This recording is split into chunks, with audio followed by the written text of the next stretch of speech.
Very good. We will. Good evening, everyone. We will call this Planning Commission meeting to order. And first of all, we will do the Pledge of Allegiance. And if we may ask Commissioner Jay Hessler, that would be great to lead us in the pledge.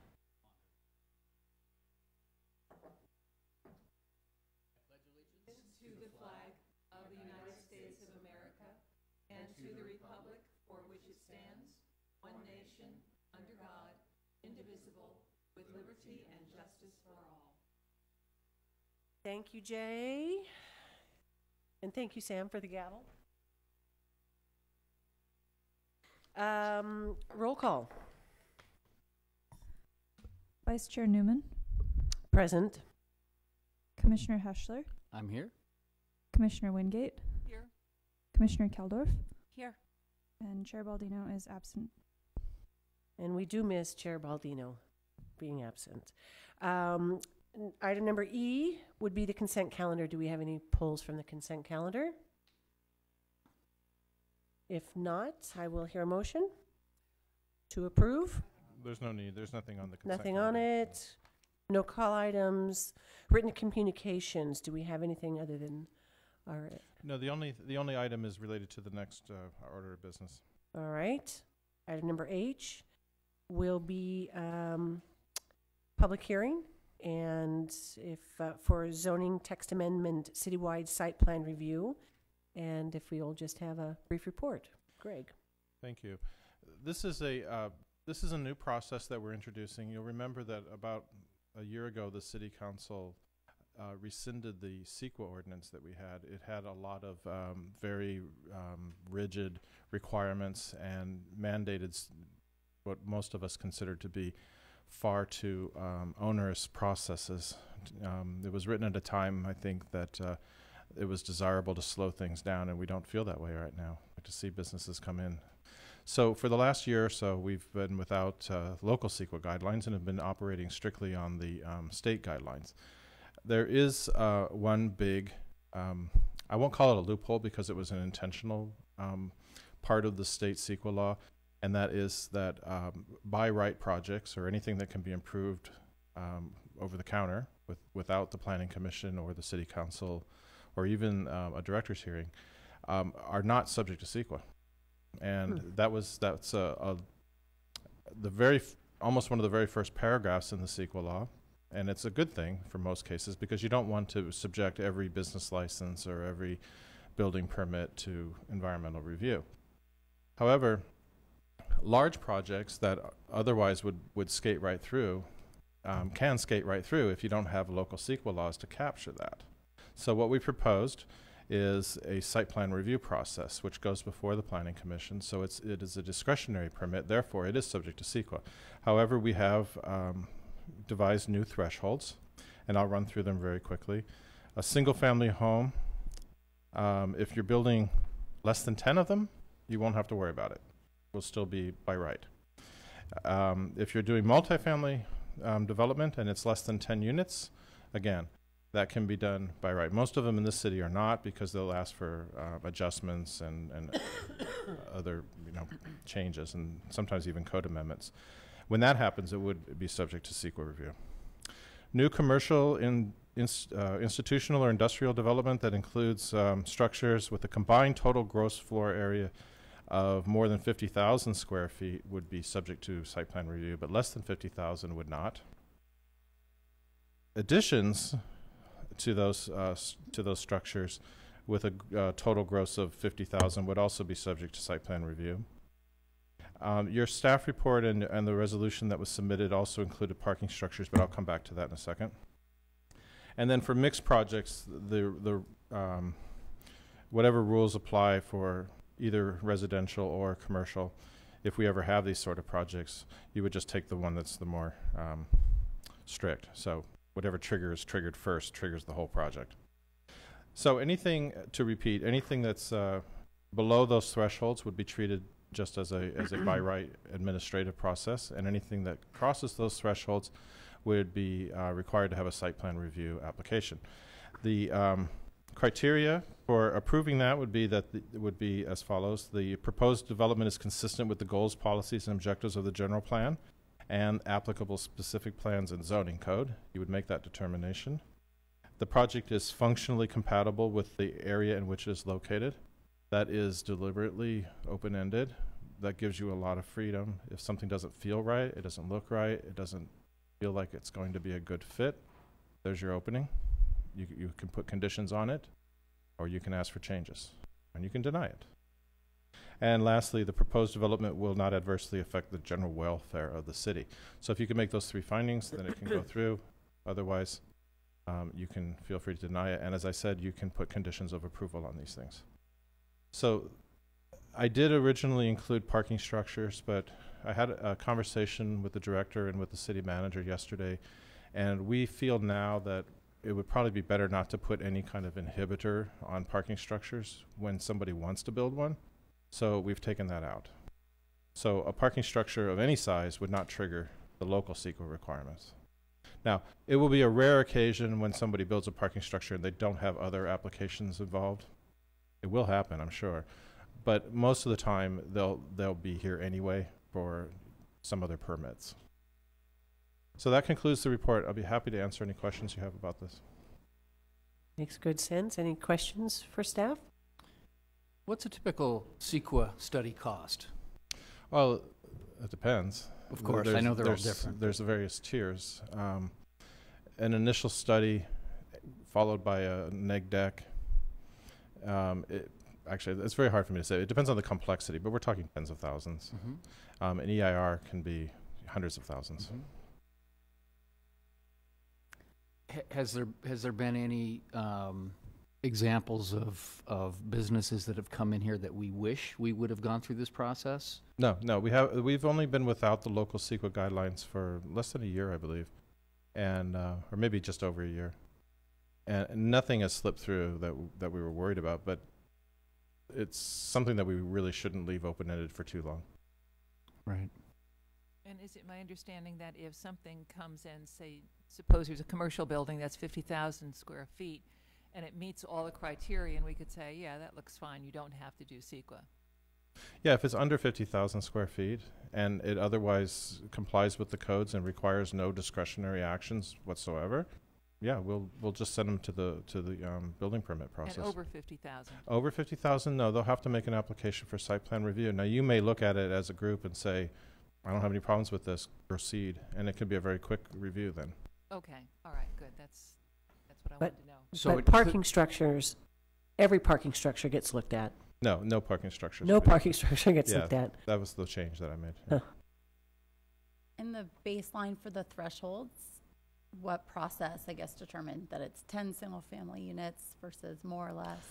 It's an estimate of volume of workload. So we tried to pick numbers that wouldn't bring too many things forward, that would bog down our small staff, and tried, not to make it so open-ended that nothing ever comes. Keeping in mind, though, that projects that are even under these thresholds will still be coming to you if they have discretionary approvals, and most projects will probably fit that description. It's conceivable that a project that is below every single one of these thresholds would still be coming here for, if they wanted to do an adjustment, or if they even wanted to have alcohol sales or something of that nature. Was there an experience just recently that triggered this to sort of give you that finite, we need to run it through this way? Not actually. We see on the horizon several projects that may be subject to this, and we don't know yet whether or not there will be discretionary permits involved, but this is a good time to do it. We can alert them, and if they meet the criteria, then there'll just be one more application. I did have a question, and I want to preface it by saying I like this. I'm just curious, and it's more a question for David. I think any legality with it being so open-ended that it's functionally compatible with the surroundings, and that it just it leaves it open-ended. I know intentionally, which I think is a good thing, but I could just see developers pushing back on wanting guidelines. No, it's a really good question. I mean, the findings are usually meant to be fairly broad and open-ended, just to give some flexibility. Our office also reviewed this ordinance, and we're comfortable with that. The other thing is that even if the planning commission were to make a decision, that wouldn't necessarily end the, let's say the commission denied a site plan review, the developer could always appeal to the city council and get another shot at, making their case as to why those findings should apply. But I think it's a really good point, Commissioner Keldorf. It is broad and a little bit open-ended, but we're comfortable with that from a legal perspective. Okay, thank you. Very good. Do we have to open this to public communications? Yes. And if you'll just take numbers, line right up, then we'll get through that. And with that, we'll close public communications, and all other comments will come from the dais here. And I think we've asked our questions. Any further I have statements? one more question. What typically triggers a EIR? There's an initial study process that's written into the CEQA law, and it's a checklist, and it has, 50 questions or something like that. And they're very specific, and they're in categories. And the rule is if you click on a certain column for anything which says that there are significant impacts, you're going to have to do an EIR. So any one of those could trigger the EIR. There is another option. If there's a way that you can foreseeably mitigate those impacts, then you can take it down a notch and do a mitigated negative declaration. But it's determined by the process of the initial study. Thank you. EIR would kick in if you couldn't mitigate the potential environmental impacts, and then you would have to do the EIR. So there would be more significant impacts that couldn't be mitigated. Gotcha. Thanks. Well, I think this sounds good to me because we have a lot of development going on in El Segundo, and I think there's only more coming. So I think protecting the community for what may or may not come over the counter is a very good idea. Doesn't sound too onerous to me either. It sounds very reasonable, very thoughtful. And any other comments? Concerns? Okay. With that, I will look for a motion. I make a motion that we adopt resolution number 2844, recommending the City Council adopt the ordinance. Here, second. I'll second it. All those in favor? Aye. Opposed? 4-0. Thank you very much. Number I, new business. We have a conflicts of interest training this evening. And with that, I will ask our attorney, Mr. King, to take over. Yeah, good evening, Madam Chair, Vice Chair Newman, and Commissioners. Our office is going to be attending various committees, commissions, and boards over the next few months to give training on conflicts issues. And I'm aware of the fact that all of you participate in AB 1234 or will be participating in AB 1234 training. So my presentation in front of you will be very short. Hopefully it'll be a quick recap. And again, we just want to sort of get the word out, remind people who are, serving the city as advisory body members, all of the requirements as far as conflicts of interest. And so it's just a quick recap. What I'll do is I'll kind of quickly go through the highlights of the PowerPoint. You have a copy of the PowerPoint slides on the dais. I won't go over every slide. We'll sort of just touch on the highlights, and then I'll be happy to answer any questions you have either during the meeting or afterwards if you have specific questions. And our office is always available to answer any questions you might have about any of these topics. So with that said, quick overview. What we'll cover in the next few minutes should take hopefully no more than 15-20 minutes. We'll just do a quick overview of the conflicts of interest that apply to you as Planning Commission members, and then we'll touch very briefly on the city's conflict of interest code and Form 700s, and then answer any questions you have.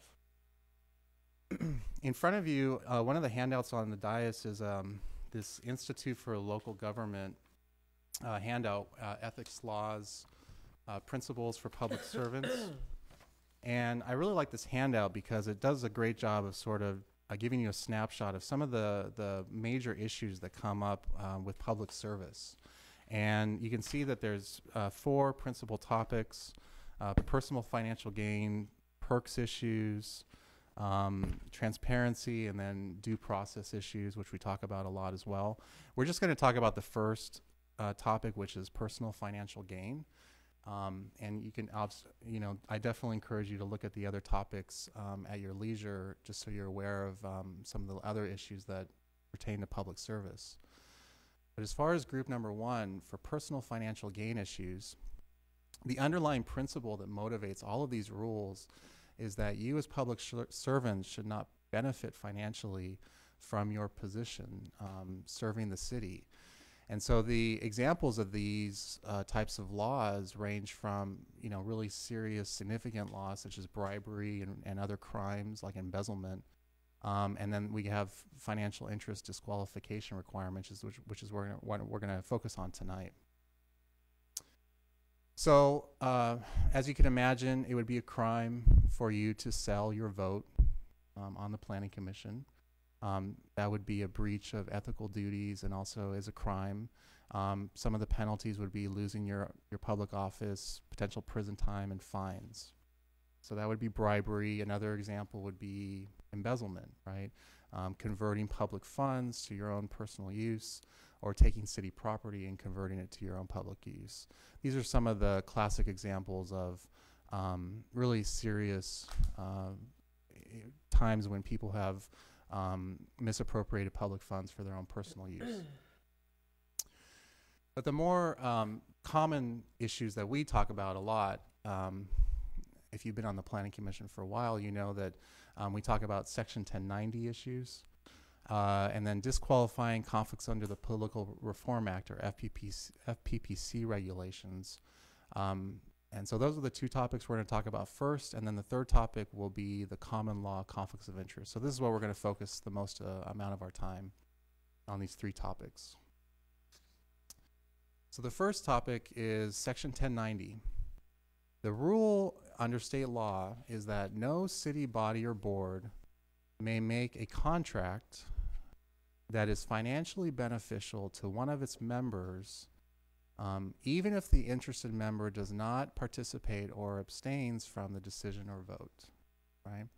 And what's noteworthy about Section 1090 is there's no dollar amount associated with that contract. It could be a contract for $1.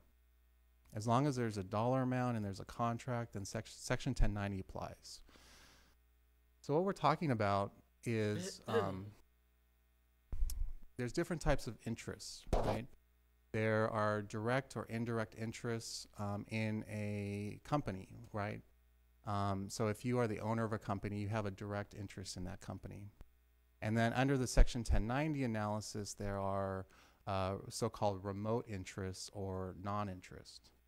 Now, in your packet of documents on the dais, I've given you this other document, which is an excerpt from Providing Conflict of Interest Advice. This is from the League of California Cities. And on the second page of that handout is a breakdown of the different types of interests. So it breaks it down between direct interest, indirect interest, remote interest, and non-interest. And then if you follow the chart from left to right, it'll show you what the different types of required actions are, right? So if you as a public official have a direct or indirect interest in a contract that is entered into with the city of El Segundo, the city would not be able to enter into that contract. And if it's an existing contract, the city could not amend the contract or extend the contract. That would be a violation of Section 1090 because the city is entering into a contract in which you, as a Planning Commission member, have a financial interest. Now that's the rule if it's a direct or indirect interest. If it's a remote interest, you can see if you look on the chart, if it's a remote interest, the city may enter into the contract, but only if you as the official disclose or recuse yourself from the process. And that includes not discussing the contract with staff or any colleagues, not trying to influence the city's decision on that contract. And then if it's a non-interest, at the bottom of the second page, if you look to the right-hand side, you can see that the agency may enter or amend the contract, and the official may participate. So the logical next question is, what is a remote interest? What's a non-interest? So on the 4th page of this packet, you can see this very daunting chart. And I just put this in there just to, put on your radar. They have a column for interest, then they classify it as whether or not that's a remote interest or a non-interest. And you can see from the chart that it's very, there's a lot of thought and time has been put into all the different types of interest that public officials may have, and then classifying that, whether it's a remote interest or a non-interest. A direct interest or an indirect interest is what you would normally think of if you are the owner of a company or if the city were to enter into a contract with you directly. The remote interest or non-interest are obviously much more tangential. You're farther away from the financial interest itself, or it may be a family member's interest instead of yours, right? So I just want to put this on your radar, and this is one of the, Section 1090 is the most serious of the 3 topics we're going to talk about tonight, only because there are criminal penalties, along with the fact that the city would have to be repaid any monies that were paid under that contract if it violated Section 1090. And the court, if it went to a court, the court would declare that contract to be void. So it would actually nullify the contract. So Section 1090 is the most significant as far as the potential penalties for both the city and the public official. Now, this is all well and good, but on the next few slides, what I did was I wanted to try and give you an example, right? It's much easier for me to put it in concrete terms what we're talking about. So Balboa Park in San Diego, right? Great park. I was actually there recently. It's so beautiful. In 1968, the San Diego city voters approved a bond for construction of the park, for parts of the park. And in 1968, the Park and Recreation Board approved the development of a Japanese garden. Now, 4 years later, after the board had initially approved the development of the garden, a gentleman by the name of Joseph Yamada was appointed to the board. And so he was a board member on the Parks and Rec Commission. And Mr. Yamada had not participated in anything regarding the Japanese garden project up until this point. The project came up in front of the board again in 1972 in October. A general development plan was presented, and in November they approved the plan for the Japanese garden. In 1974, the city manager, 2 years after the Park and Rec Board approved the plan, the city manager then invited proposals for design contracts for construction of the plan, and Mr. Yamada's firm bid on the contract for the Japanese garden. And after that, after the council awarded it, then they realized that this was a potential Section 1090 issue. The city manager refused to execute the contract, and the city council sued, asking the court to order the city manager to sign the contract. The Court of Appeal went to the trial court, and then it went to the Court of Appeal, and ultimately they found in favor of the city manager, and they said that the city should not sign the contract, they should not execute it, the contract was void. And hopefully you can see why. It's because of Mr. Yamada's participation on the Park and Rec Board when he approved the plan for the Japanese garden. His fingerprints, if you will, were on the project. So he couldn't benefit financially from bidding on the work for that project, right? And it's not that the Park and Rec Board approved the contract. They did not approve the contract, but they approved the plan, and then the contract was awarded later for development of the plan. But one could argue that he, would benefit from something that he made a decision on. So that's really what Section 1090 is aiming to prohibit. Absolutely. If he had recused himself from approving the plan, would he still be able to bid on it? He would only be able to bid on it if he was not a member of the Park and Rec Commission. Yeah. And the reason is, Commissioner Wingate, is because he has a direct interest in the company. If it had been a remote interest, the city could have entered into it, no problem. If it had been a remote interest, he would have had to recuse himself, and then the city could enter into the contract. If it was a non-interest, not a problem, he can participate. But because in this situation it was a direct interest, the city could not enter into a contract with him as long as he was a member of the Park and Rec Commission. Had resigned from the Park and Recs Commission, could he have bid on it? He could have bid on it before he voted on the plan. But once he votes on the plan, he's participating in the project, he would not be able to benefit from the contract. And it wouldn't matter if his third cousin actually owned the gardening company. Well, I think in that case, we'd have to look at the chart to see how it relates to whether that qualifies as a non-interest or remote interest. I don't know if that would necessarily qualify as a direct or indirect interest. We'd have to look at that. Yeah, how far down does the Yeah.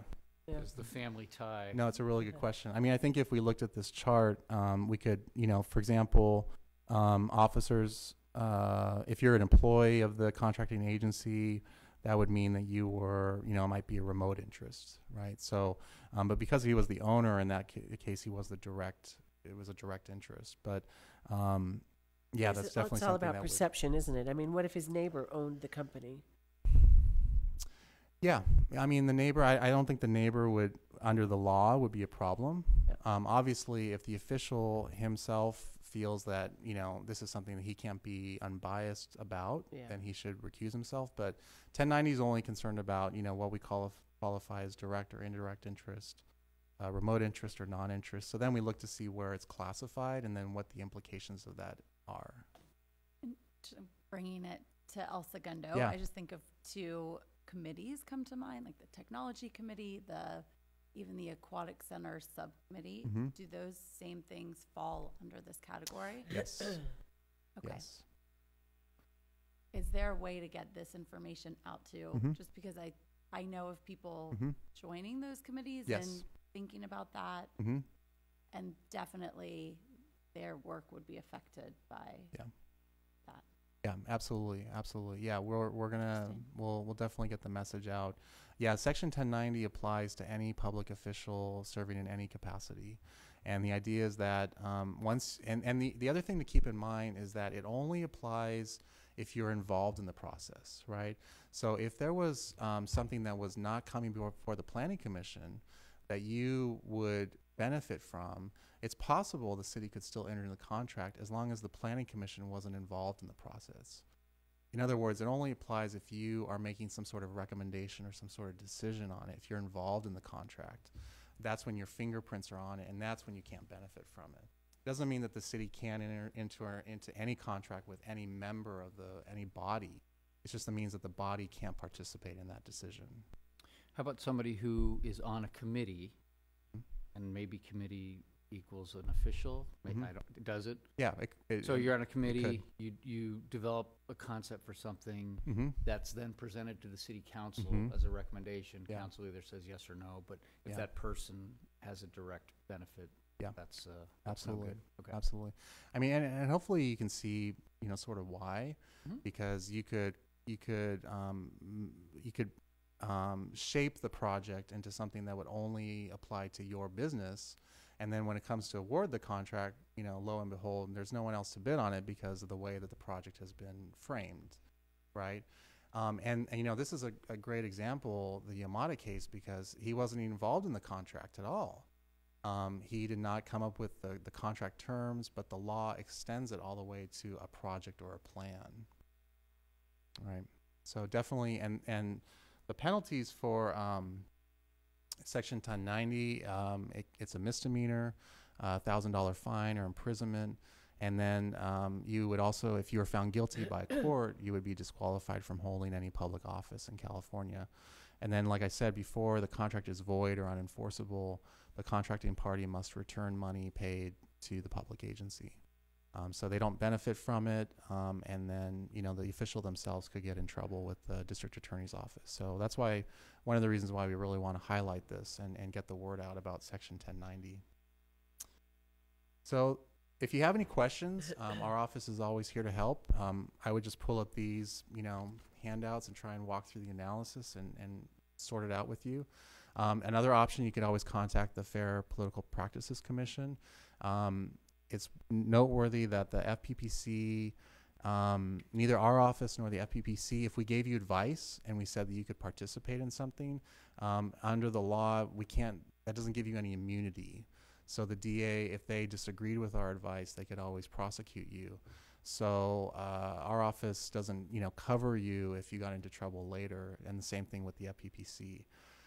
But the FPPC, if we were to seek advice from the FPPC, it's considered a good faith attempt by the public official to find out the answer before they participated. So they, the DA's office would take that into account if you had an FPPC opinion telling them that you could participate in this.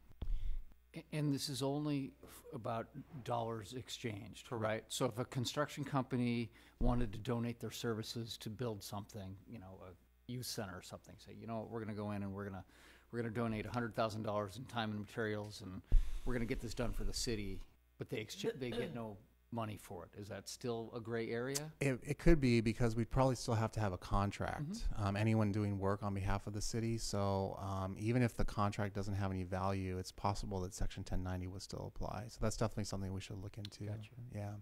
It's really the contract, and obviously the law is really concerned about any flow of money. But the contract is really what triggers the analysis. So now the next topic, as if Section 1090 wasn't enough, we also have to think about the Political Reform Act.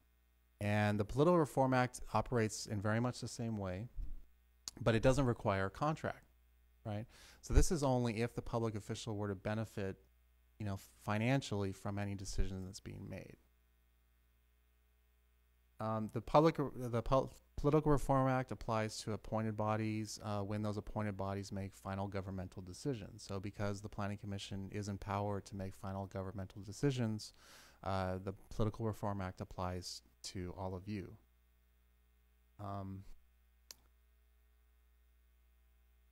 The FPPC has developed a 4-step analysis.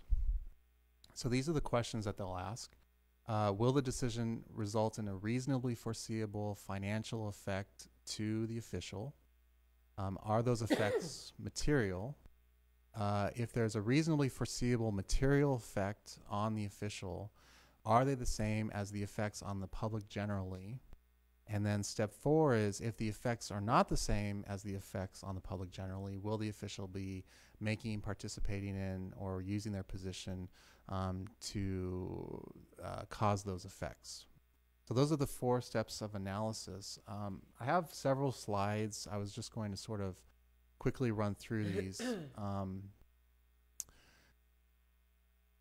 Step 1, the financial effect has to be reasonably foreseeable, so it wouldn't be anything that's really abstract. It has to be more than hypothetical or theoretical. These are some of the effects that would be material if you had a financial interest in a business entity, real property, sources of income, sources of gifts. These are the types of categories that are material effects. And then these are the specific rules. One of the things that comes up a lot is before the Planning Commission are real property issues, projects, right? So you would have a financial interest in real property if the decision involves the adoption or amendment to a general or specific plan, determines the parcel zoning or rezoning, involves a permit, license, or other land use entitlement. So all of those would be coming before the Planning Commission. So those are ones we have to be aware of. If, in other words, if the property itself that you have an interest in is coming before the Planning Commission in any of those capacities. Yeah. If I were still a developer and there was a proposal for the Planning Commission.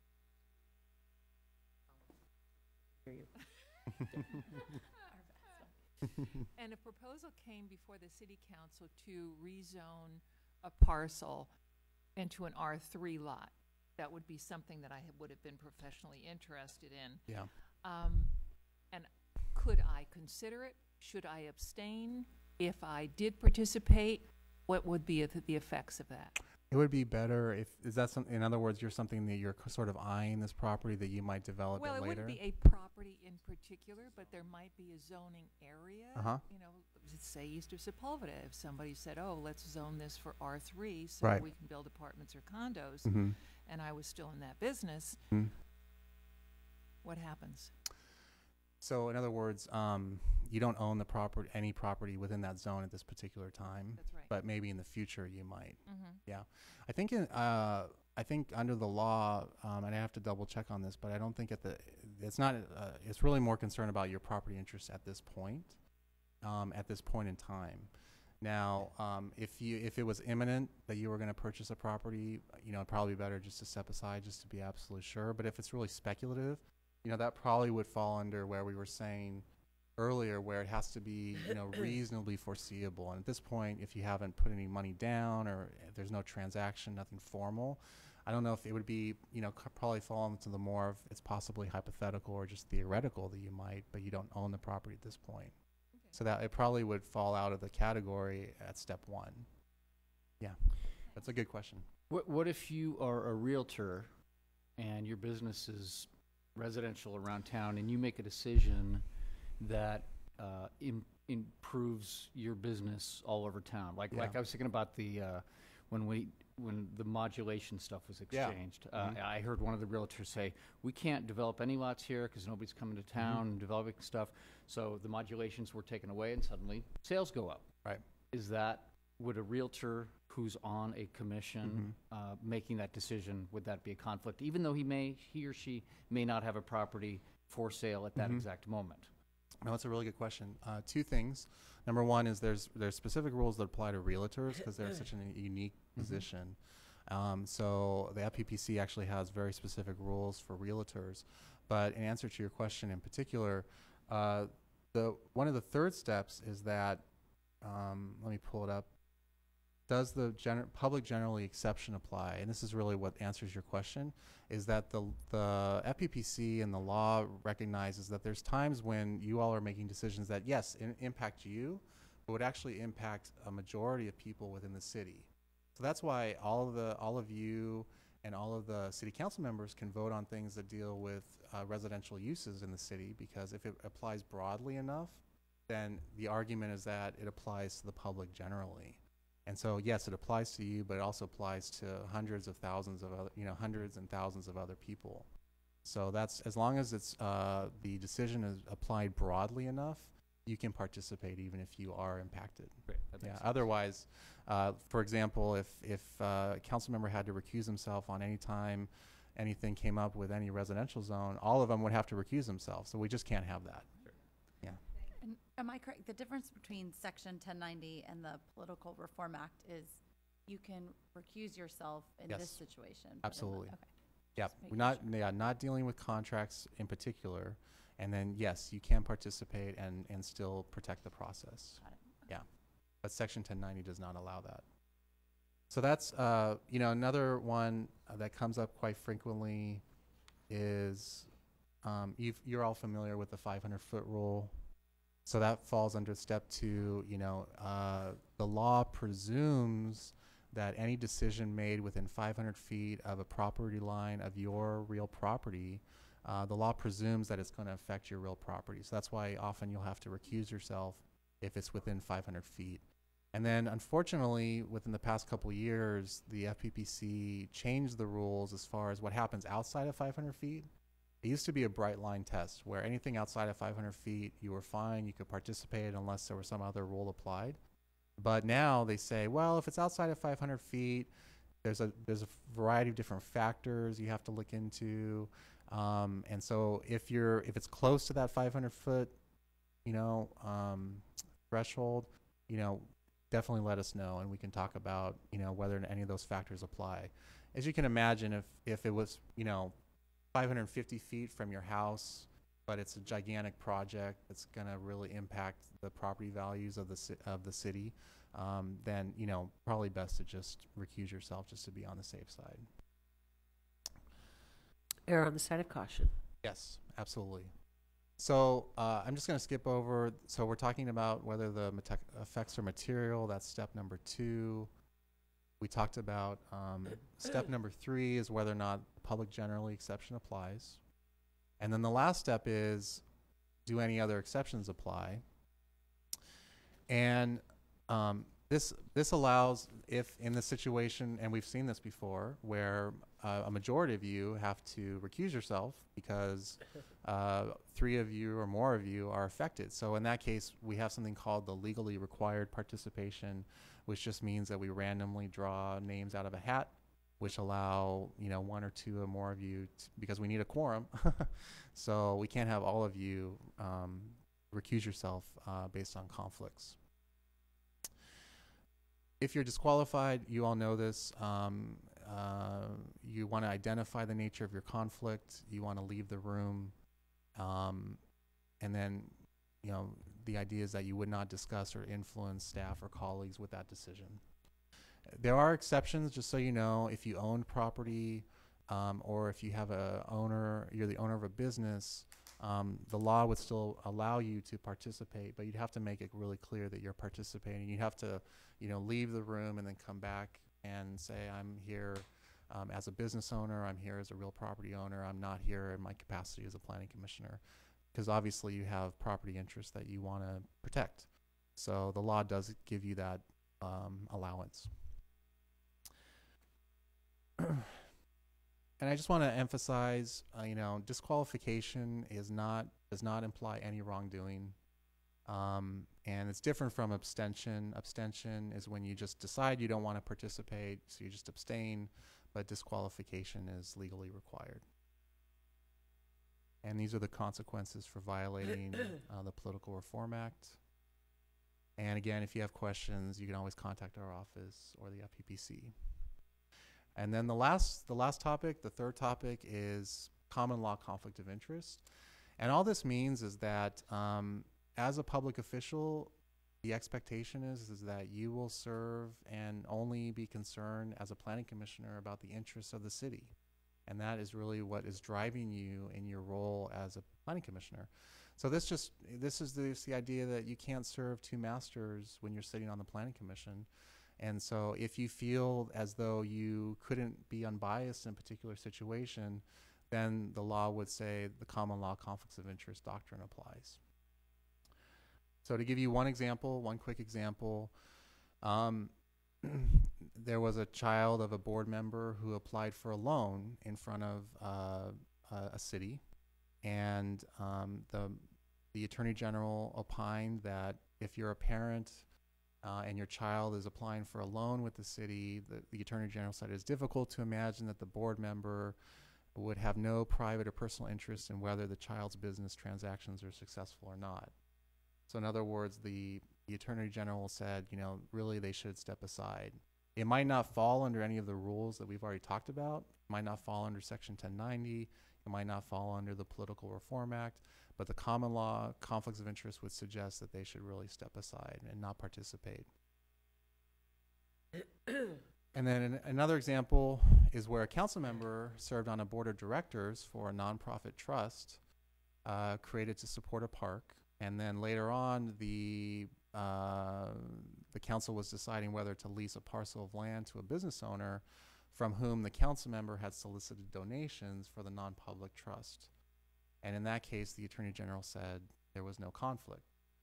So the council member could still participate even though the council member had solicited donations in this other capacity for a park. So this is the common law conflicts of interest are very difficult from a legal perspective because in my mind it's very subjective. I can't get into your head and find out if you can really be unbiased. So I think the principle is that if you feel that conflict, if you don't feel like you can just advocate wholeheartedly for the city on this particular issue, it's better just to sit it out and just not participate. And if you have any questions on that, you can always contact our office as well.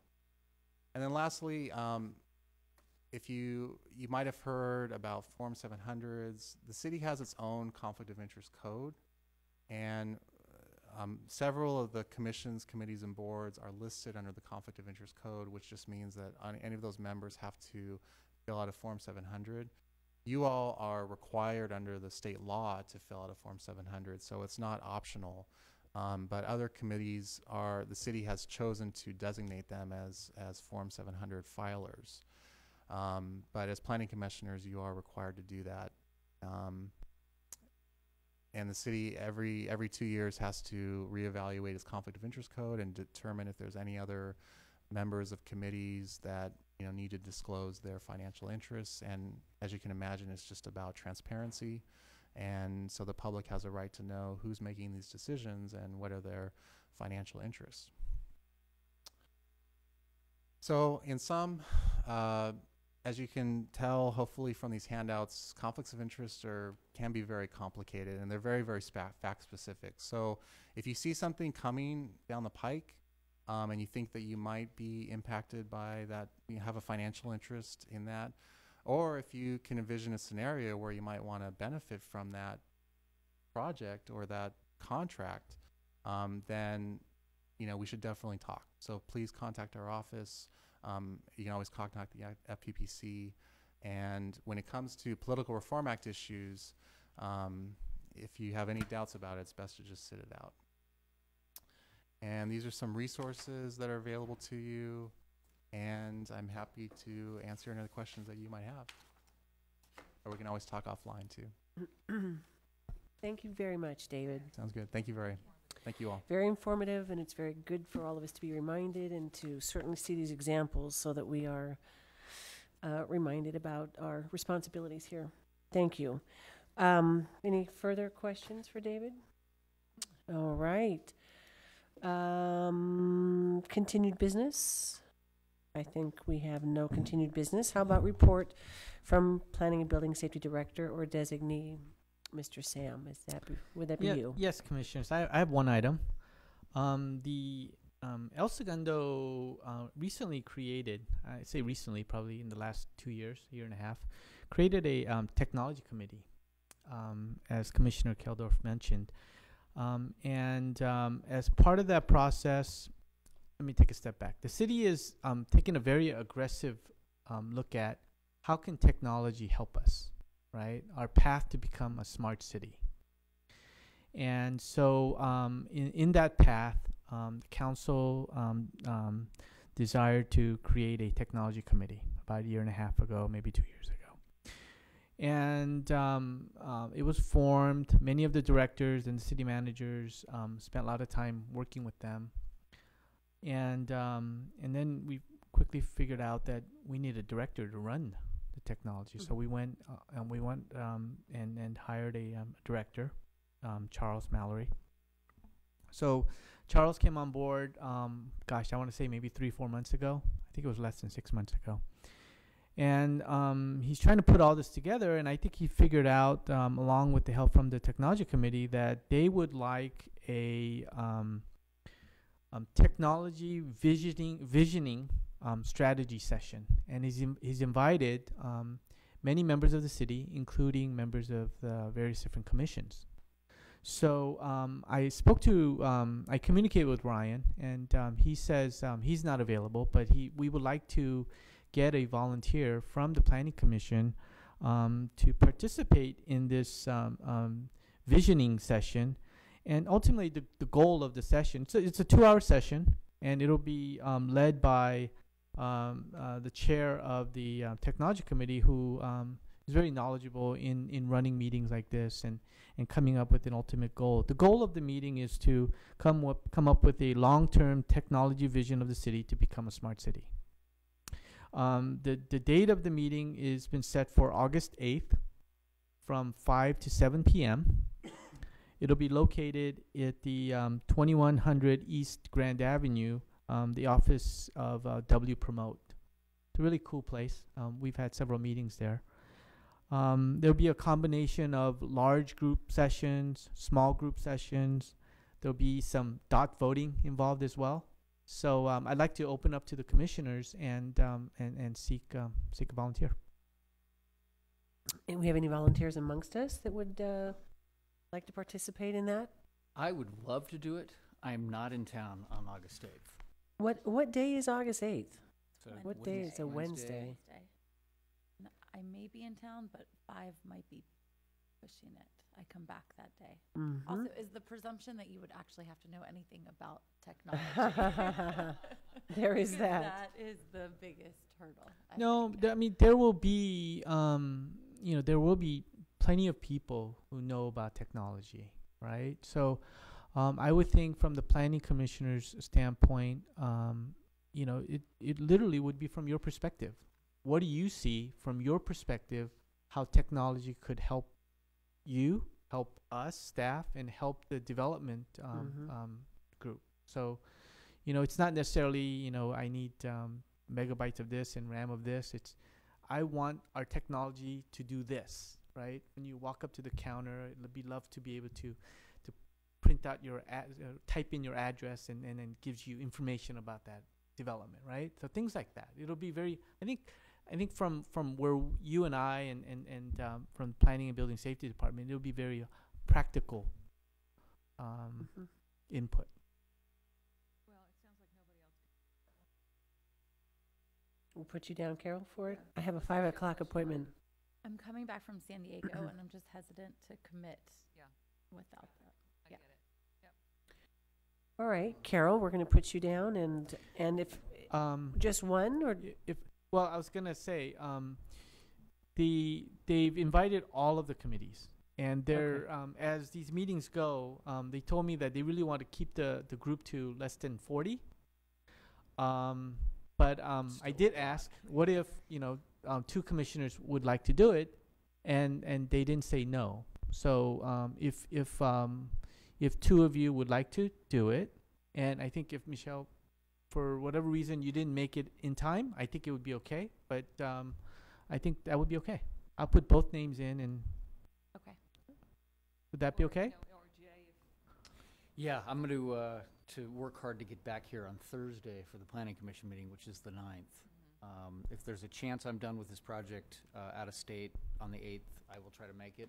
Actually, if I'm here, I will make it, but as of right now, I'm not in town. Okay.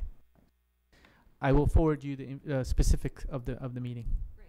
Okay. And if anybody else needs the information, I'll have it. and I'll Okay. be happy to Cool. share. perfect. And if Brian decides that he would be interested, he's available. We can let you know, right, Sam? Okay. Perfect. Well, that's exciting. That's Yeah, that's Very exciting. very exciting. city needs it. Yeah. Be sure we're properly wired to sell technology. Let's see, our next meeting then would be The 9th. the 9th, August 9th, and we'll have planning commissioners' comments at this time. Anybody like to report anything, what they've done? With that, Nope. none, we are Okay. adjourned. Thank you.